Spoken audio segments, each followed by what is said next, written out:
thank you for posting some very interesting questions here. I will fire away to the panel, not to anybody in particular, but asking how often do you see the different whale species in the Welsh waters? Well, okay, I'll jump in first. Yeah. For us, it's the bigger species are very much an occasional sighting, and probably part of that is we're not going huge distances offshore. I'm guessing Richard probably, he may have slightly sort of different experience because they're spending sort of longer further offshore. And it really changes from year to year. There are some years where we're falling over minke whales, and other years we might get one sighting in a year.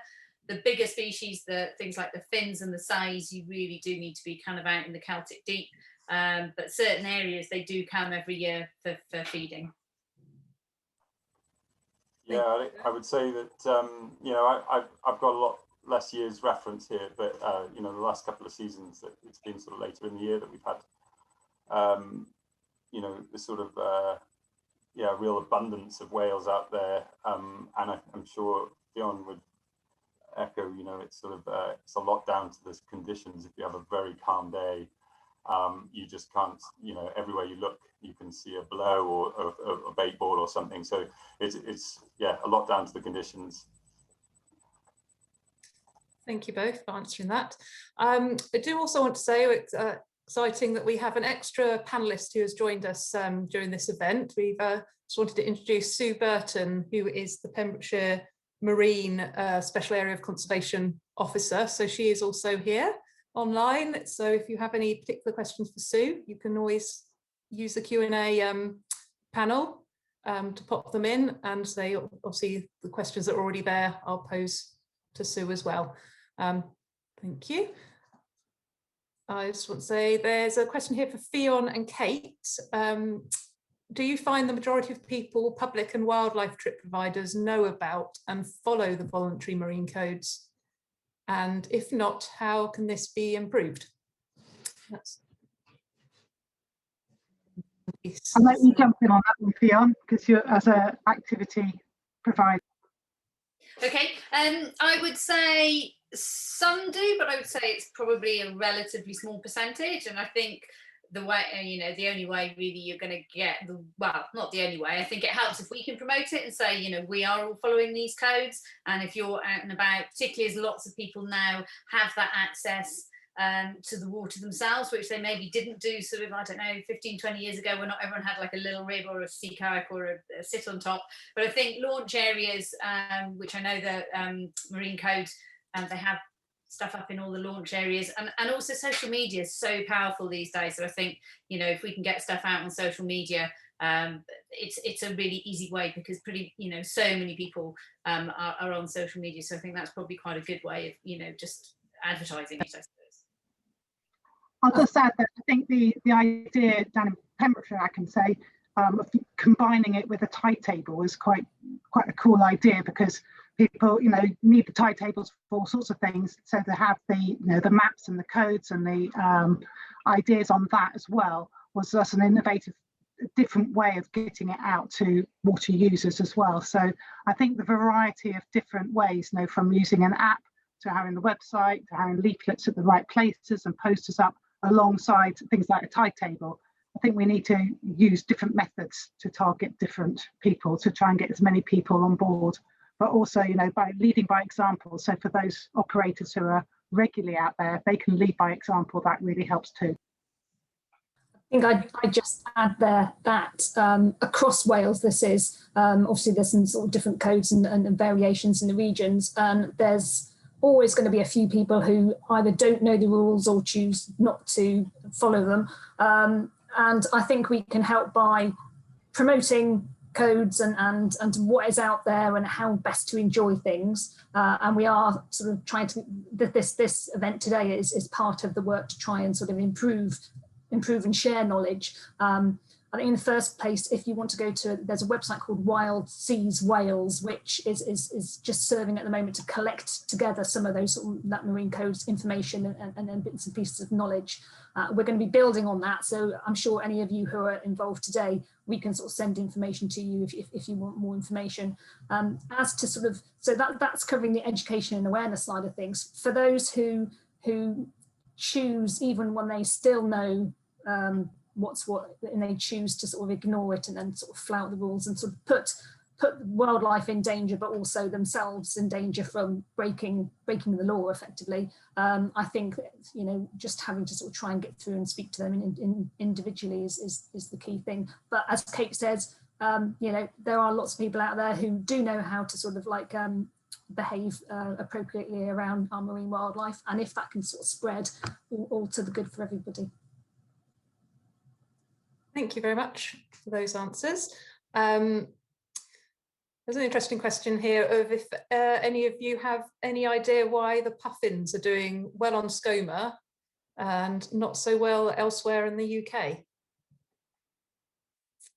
If that actually is true. If you... Oh, you need to unmute, Kate, sorry. Okay, yes, they are doing very well around Skomer. Part of it is, I think, really is to advise people that there's fantastic research done at the moment, because obviously the seabirds move offshore, so they're only at Skomer for part of their lives, for the actual breeding, but then they'll move off and they head up north, and there's like these discrete populations found all along sort of the Arctic rim areas and those sort of Arctic areas, and it's often how well they're doing away as well in those offshore places. So I think, you know, some of the locations where puffins are found as well, like the Isle of May and stuff, you've got the North Sea fisheries. I think we're quite lucky here in the Irish Sea that although we have quite a lot of fishing, it's not as intense as some of those other locations. So a lot of it is about, you know, have we got the food available? So, you know, the puffins survival and the chick survival is often based on, you know, the availability of what I call puffin food, which is the sand eels and stuff. So it's quite a complicated question, and there's a lot of research that can be looked at to get better detailed information. Great, that's very well answered. Brilliant. There's some for Rich here. So you're the last person with who presented. He's asking whether basking sharks seen in Welsh waters often. Are they? What's that? Oh, you're on mute. Sorry, Richard. Classic. Yeah. So yeah, no, they are seen sort of infrequently and sort of incidentally. They're not what we don't appear to have in Wales, and we might be, you know, might still be discovered, but we don't appear to have like a regular aggregation like they do in the sort of the Western Isles of Scotland, or more recently like in Isle of Man and places like that. It might be down to the sort of the topography then, if you like, symmetry where we perhaps don't have. They like to be near the bottom of cliffs, close to sort of quite deep water. Maybe we don't have that, we're not quite as close, and certainly the places that we've seen them the most has been around the Smalls. So, you know, where you have that sort of rocky outcrop but close to deep water. So maybe it's about that, that we just don't have quite the sort of area that's like perfect for that reliable aggregation site. But oh, sorry, Kate.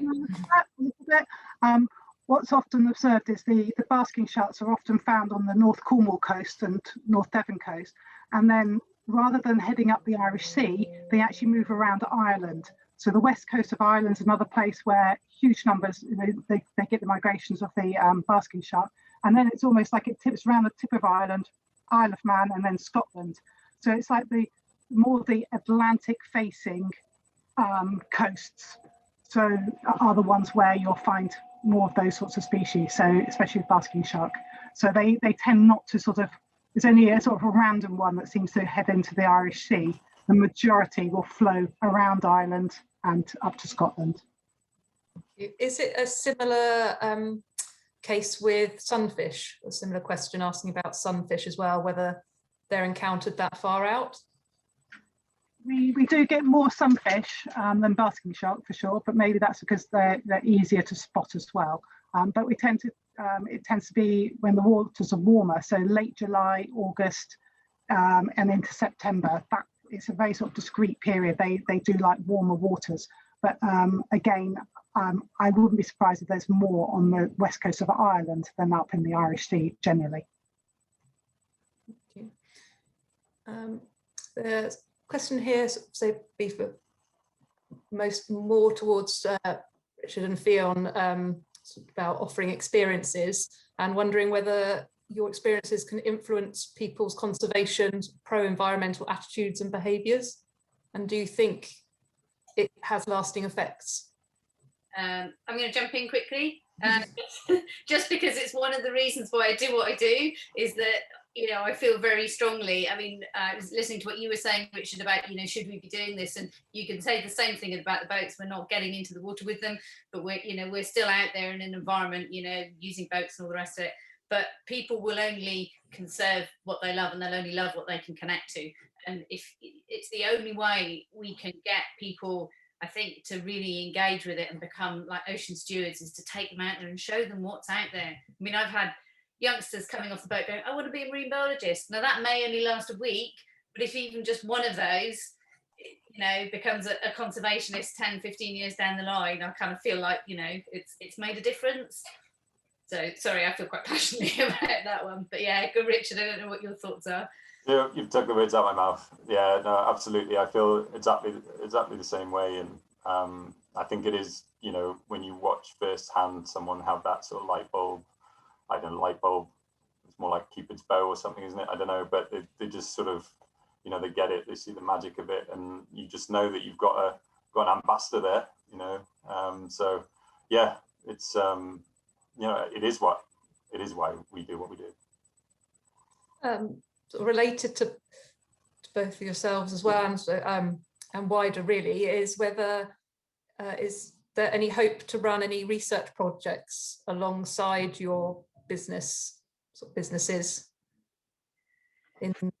I work with Sea-Watch Foundation, hence we had Bayer come out and do her MSc on common dolphin ID, and yeah, I mean, I'm in fairly regular contact with them. I've been collecting sightings data for them, and really anything I can do that can contribute, I'm happy to do it. I do some photo ID research trips with them, giving them the opportunity to get out on sort of specialist photo trips, where we, you know, we can take them along as sort of scientists that are actually, you know, getting to do some work out there as well. So I'm all for it. And any way we can do it, and any way we can, we will. Yeah, I go along with that. So I have a hard time like trying to keep that side of things out, like try and keep it. That's really what I'd like to be doing a lot of the time. And, lots of plates spinning. Yeah, exactly. So it is about finding that you know, it is a bit, because we are taking people out, you know, their needs are paramount. Safety paramount, all those things that you have to, you know, make sure you're looking after people first and foremost. But then there are these sort of easy wins, low-hanging fruit in terms of collecting data that you can do out there. You know, whether it's just, you know, incidental sightings of megafauna out there that we can just sort of record those as we go along. It's great baseline data. But then with the sharks, it's also like really tempting to, you know, talking to a master student tomorrow about potentially doing some microbiome swabs of the skins of the shark.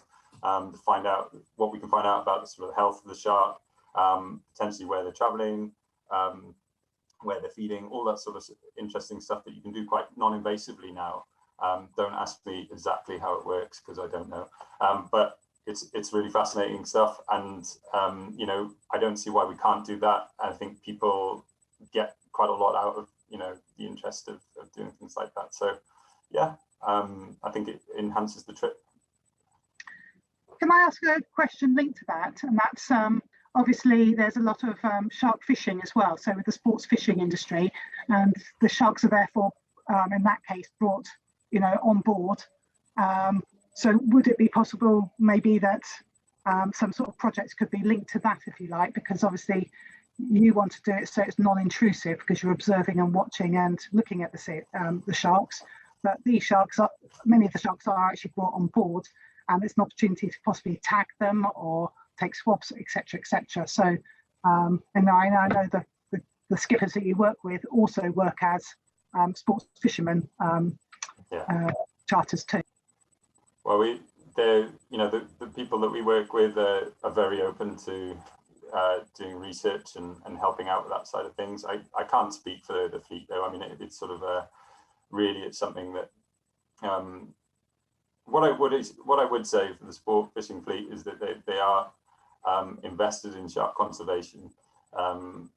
Certainly the skippers are, and I think all right, there's a sort of a difference in how we approach the final bit. There's a fork in the road, but they are sort of, they do appear to be receptive to things like studies and things like that. But then I suppose there's also a degree of wanting to keep their cards close to the chest. Maybe, I don't know. I can't speak for them, but I do think there has been research done. They have been doing tagging in the past, and I'm sure they will do as well in the future.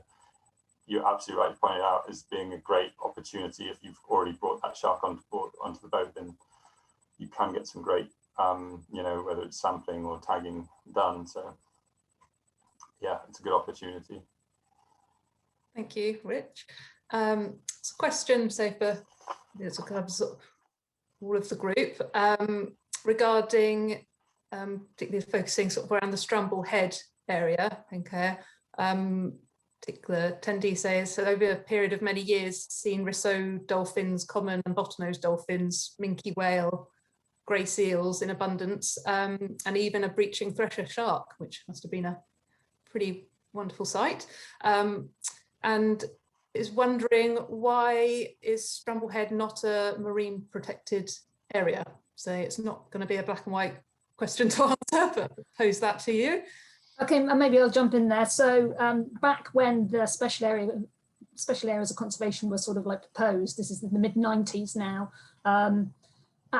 Wales has basically got much larger special areas conservation marine ones than there are in the UK. And it was felt at the time, I think, that looking back, that they were quite large as it was, and we could easily, because we're so blessed with a wonderful marine environment in Wales, we could easily have sort of extended those, but there had to be discrete areas and very carefully sort of tied to sort of different sort of habitat and species features. So in Pembrokeshire, for example, which is where I work as the Pembrokeshire Marine Special Area Conservation Officer, it was very much based around, at that time, reefs and the estuary, the Milford Haven waterway, and seals, and a host of other things then. Then you had Cardigan Bay, which is really, really important for the bottlenose dolphin sort of resident population. And effectively, there had to be some clear space in between, which is an awful thing to say. But there was also, at the time, and there has always been lots of interest in trying to provide better protection for porpoises in particular. And we know that a fantastic amount of research that's happened off Strumble Head. At least now there is a very large area for porpoises, which has now been designated. But I will have to sort of say, and this is even with sort of my special area conservation hat on, at the end of the day, even if you're in a special area conservation, you're not that much more protected than you are if you're outside. That's the bottom line. Where it's not like super protected. And for things like porpoises and seals, they should have protection. Sort of cetaceans and porpoises, they should have protection sort of wherever they are. Although I know that there's conversations about whether things are resident or whether they're mobile. It is very complicated, but I think fundamentally, and being practical, there couldn't be special areas of conservation for all of the waters, although I would like to see us taking an approach where we are effectively trying to do that, and we don't segregate things into sort of little sort of like areas, but we have proper all-pervading behaviour change protection that actually can make a meaningful difference. I'm sorry if that's not answered your question satisfactorily, because there are lots of places that feel, we're really super special here, and it's just lovely to see that people do actually appreciate what is on their doorstep.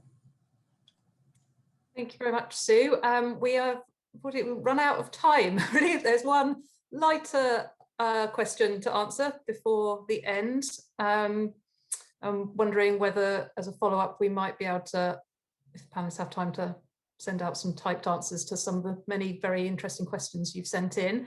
But last question regards is, how many bottlenose dolphins are in the Celtic Sea? Is it, say it's a lighter question, but is it one that could be answered?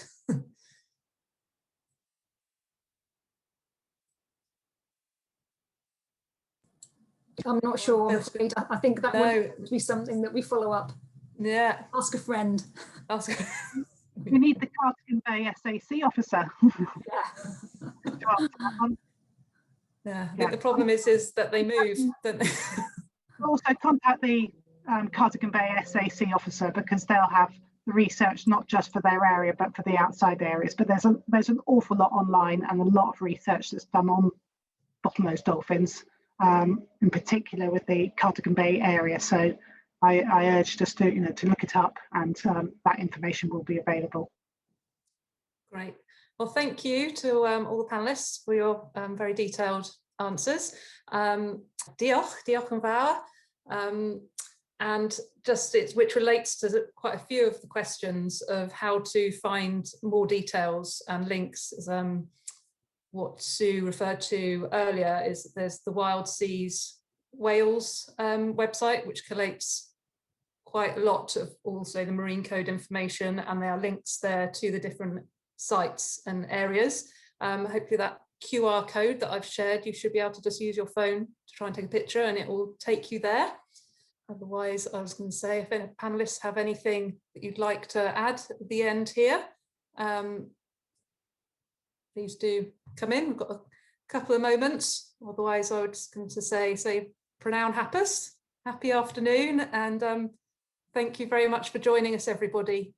And please do follow that link and find any other relevant details through the Welsh Seas Wales and all the different, someone did ask about apps that are available. So there are apps available as well that can be downloaded on your phone with different information on as well.